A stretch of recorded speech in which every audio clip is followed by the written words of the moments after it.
What's up, guys? This is the Low Limit Poker Challenge. Name of the channel soon to be changed. So about 2 weeks after I set my goals for 2020 at 10,000 a month, I seem to have run into some bad luck. So for the last 2 weeks, not including Sunday, I have lost like almost every single flip. And I'm probably down about $6,000, give or take, in flips. And then on Sunday, I lost an additional $422. So the flips are annoying, and they are what they are. I wish there was a way to just ignore them in the poker charts, because it doesn't mean I'm any better or worse of a player. It just means it's kind of slightly unusual to lose so many flips in a row. But I was particularly not having fun and not happy with myself when I was playing last Sunday, because I seemed to be having kind of a lackadaisical attitude on the poker table. I had some bigger things going on in life, and poker seemed relatively not important. And I kept on making bad river decisions. While I was waiting for the 5-10 table, I had king 6 of clubs. I flopped a flush in a 1-2 game, and I was playing against a guy that really didn't know how to play, and the board paired on the river. I bet like $40, and he went all in for about $220.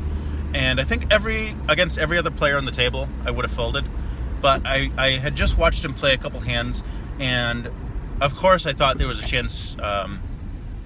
When the board paired, he made a full house. But I also thought like he was the type of guy that might be super happy just having 3 of a kind, and it didn't really matter what the board was.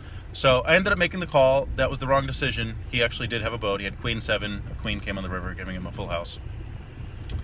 And I was slightly annoyed because against every other person I would have folded, and against him specifically, I thought it was plus EV to call. And then I moved up to the 2-5 table, didn't play too many hands, moved to the 5-10 table, and then it seemed like in every situation I was making the wrong decision on the river. Whether it was to call someone's bet with ace high, whether it was to try to trap with a big hand and then someone rivered a bigger hand, whether it was them just out flopping me and inducing a river bluff out of me, or different things like that. So I knew that I was playing very badly on Sunday. And even though I was only down $422, which kind of seems insignificant, and maybe some of you think it's pretty stupid for me to talk about this, it's not the dollar amount.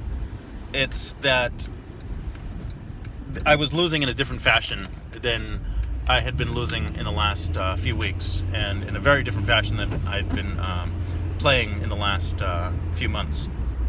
So when I notice myself doing something poorly, I like to stop real quickly and just kind of analyze what's going on. So I realized I was making very poor decisions. The reason I was losing was because of my decision making, and I decided to leave next time the big blind came around. And I think that's been pretty important in the fact that I don't take huge downswings. So in the last 2 weeks, I'm only down 6,000 despite running very poorly, which I think is important because on 5-10 it's very easy to take a 6K upswing. Some people do it in one night. I usually don't do it in one night, but it's an amount that's easily overcome. So my mood for poker is a little bit on the board side. I'm thinking about a couple other things in life that are a little bit more important.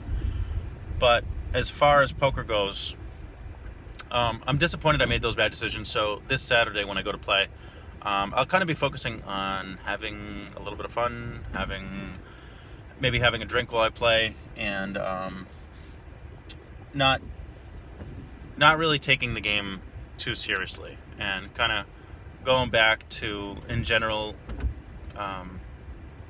getting my money out with the best hand or outplaying my opponent slightly. But I do have to recognize that I did play poorly on Sunday. The entire 422 I lost is my fault, and there's no sugarcoating it. So, luckily, it's only $422 in the scheme of life. It's a very, very small amount, but it does affect me because I hate being responsible for my own losses. So, it is what it is. Again, I'll be back on Sunday. Saturday night. I'll be playing another 6 hours, and hopefully this time on Sunday, I end up playing the whole day. Oh, what I ended up doing is watching a very good movie on Netflix, In the Shadow of the Moon, which is it's an interesting movie. It's very different than a lot of movies I've seen before. So if you have Netflix, take a look. All right, I'll talk to you guys later, and if you want to play, I will be probably at Twin River on Saturday. I might go to Encore and just force myself to play 10-20 all day. I think I'm slightly bored with the stakes, and I want to play slightly higher mistakes. That way the decisions are a little bit more important to me. So, I might go to Twin River on Saturday and then Encore all day Sunday. So that's where I'll be this week. You're welcome to play. I know there are one or two of you that think I'm below average 1-2 player, so you're welcome to come sit down and play with me. I do play all the time, every weekend. So you're welcome to take my chips if you think I'm a bad player. All right, talk to you later. Bye, guys.